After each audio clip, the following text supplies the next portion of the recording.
When you go out to your garden, how does it make you feel? Is it a special place for you? If so, then you're probably a gardener. Join me today as I share with you some of my thoughts and philosophies of what it means to be a gardener.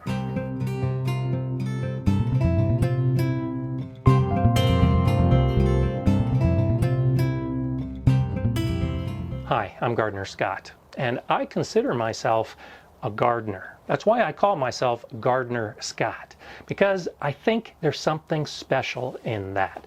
And that's why I'm posing the question to you. Some of my favorite people are gardeners, but they're not necessarily good at putting seeds in the ground and growing plants. Because I think being a gardener is a mindset. It's an attitude. It's how you approach gardening and life in general. I don't think being a gardener is as easy as just listing the accomplishments you have within your garden. Instead, I think those of us that have a lot of failures might actually find ourselves more of a gardener than those that find it easy. Some of the best gardeners I know struggle in the garden. They have a hard time growing those plants. But it's how you approach gardening. It's how you approach those failures that can really raise you to the level of being able to call yourself a gardener. Because gardeners don't give up. Gardeners seek out success when they're confronted by those failures. Gardeners are always striving to learn more. That's why I like spreading this message about gardening, that it can be enjoyable, that it can add a lot to your life.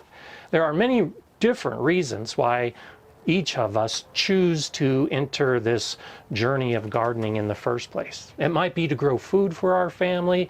Maybe it's to have cut flowers on the table every day. Maybe it's just to get outside and be with nature.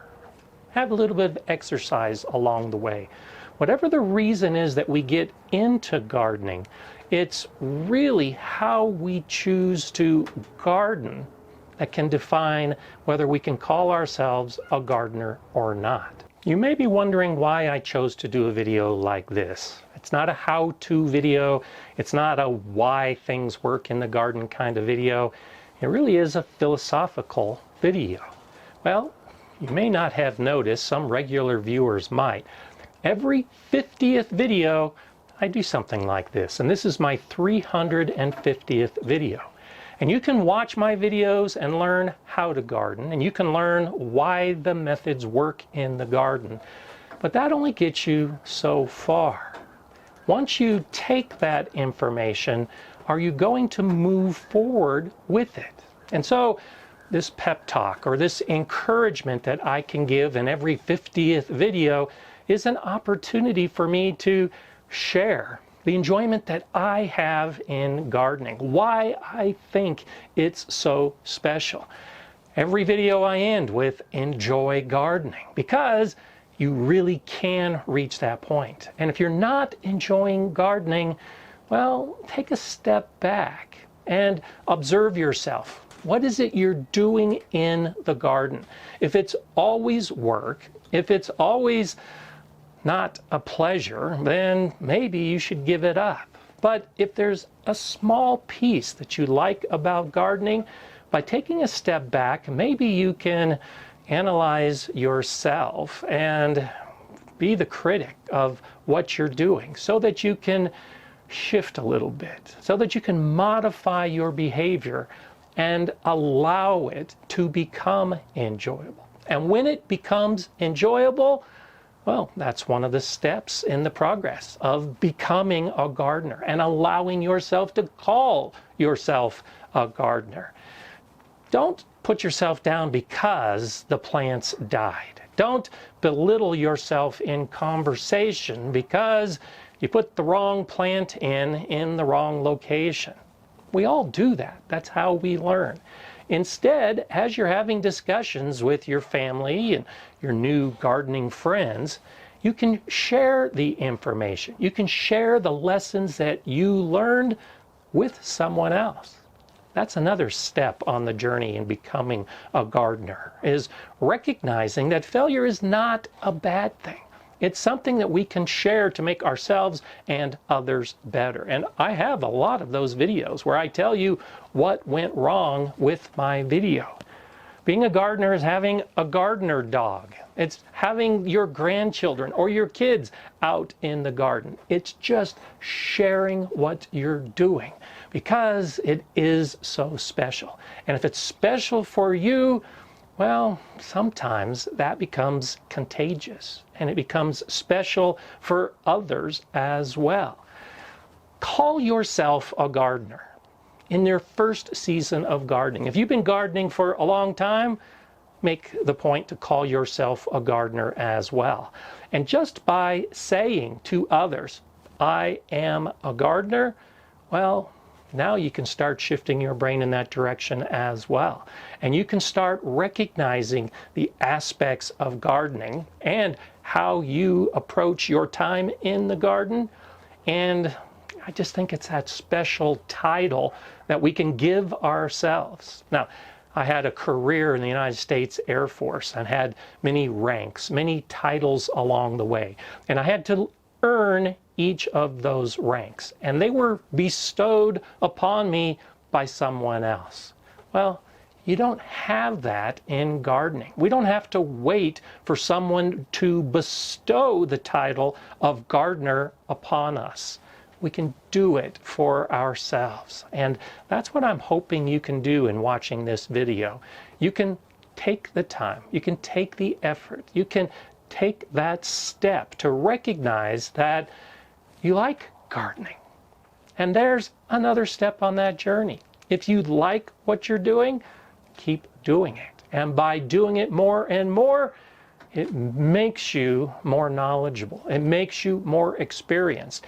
And then maybe it makes you more comfortable to call yourself a gardener, not just for yourself, but for everyone else. I hope in the comments below you'll share that with me.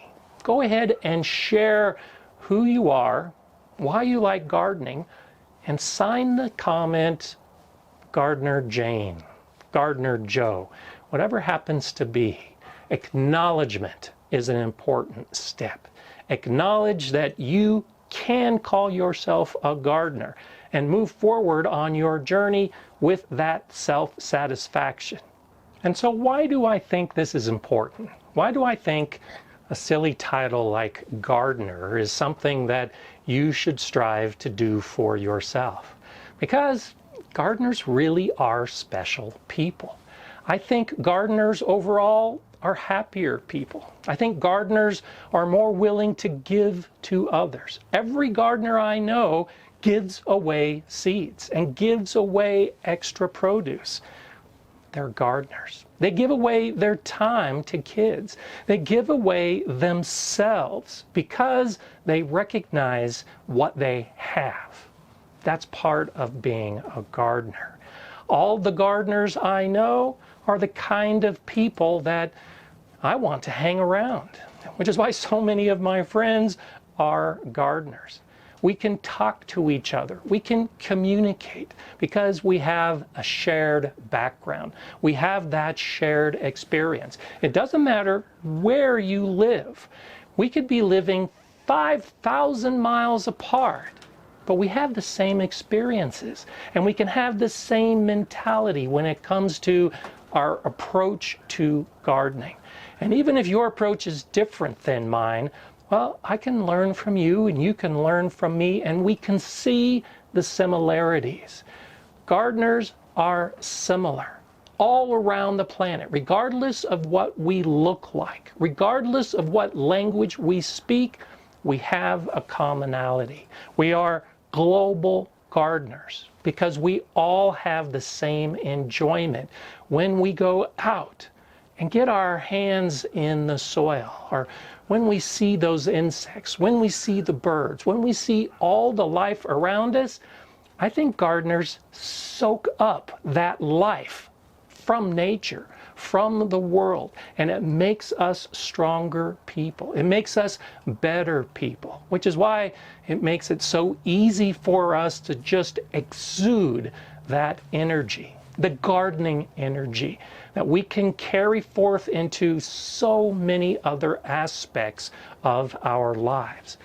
It begins in the garden, I think, internally and within our mind. That little seed that we plant, the gardening seed, begins to grow the more we do it, and the more we care for that mindset, the more we build within ourselves the aspect that I'm a gardener, and that means I am special. That means I'm positive. That means that failure really isn't a bad thing. It's an opportunity for more successes. And it's an opportunity for me to share with everybody that I am a gardener and that I deserve what I have in the garden and in life. I deserve the enjoyment that I've been able to make for myself and all of those around us. Start thinking about how you would define a gardener. Within yourself, recognize the aspects that make you different, that do make you better and happier than some of those around you. And I bet you can trace some of that to your time in the garden and your time caring for plants. Caring for people, caring for plants, there's a lot of similarities there. Recognize those similarities as you begin or end your gardening season, and then do it again next year. Better. And you'll be a better gardener at every step of the process. I'm Gardener Scott. Enjoy gardening.